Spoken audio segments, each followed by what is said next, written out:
In number 31, we're asked to find the exact value of the following. Some of these are a little bit trickier than the ones we've been doing.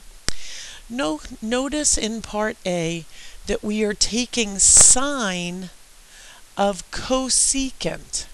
And remember, cosecant inverse, cosecant is the reciprocal function for sine. So this is really 1 over sine.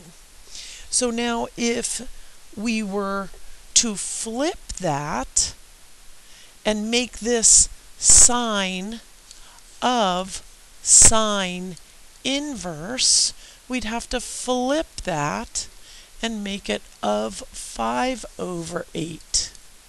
Well, then notice that sine of sine inverse would just give us 5 over 8. The sine undoes the inverse sine.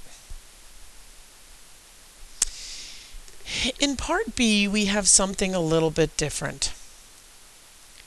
In part B, notice these values cannot be found on the unit circle, and they can't be undone on the basis of the functions, like they were in part A with sine and sine inverse.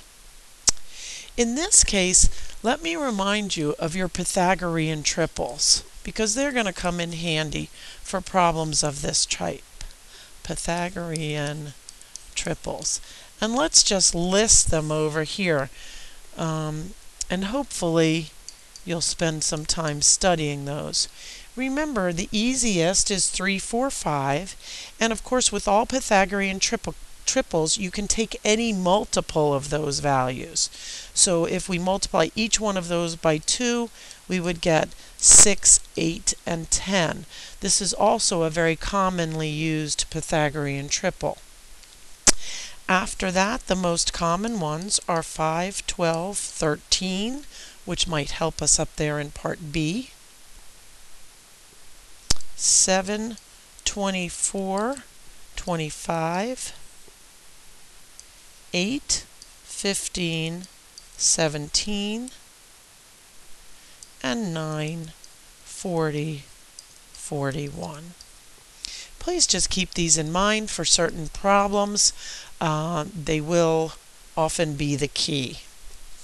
In part B, we see 12 and 13, which immediately reminds us of the Pythagorean triple 5, 12, 13.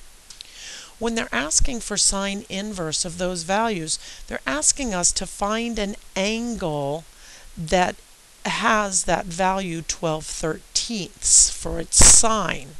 So if we were to draw a triangle here that has an angle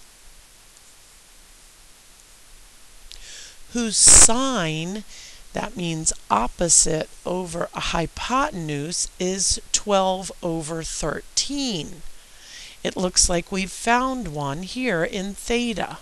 Now let's complete the triangle using our knowledge of Pythagorean triples, that this adjacent side must be 5, the opposite side is 12, and the hypotenuse is 13.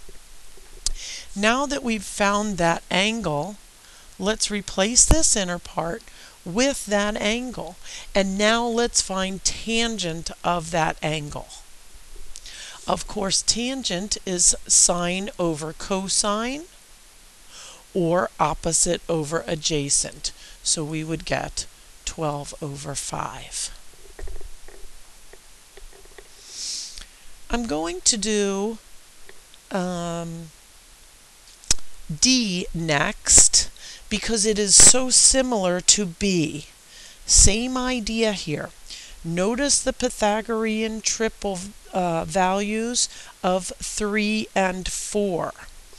Okay, so if we were trying to find an angle theta that had a tangent of -4/3,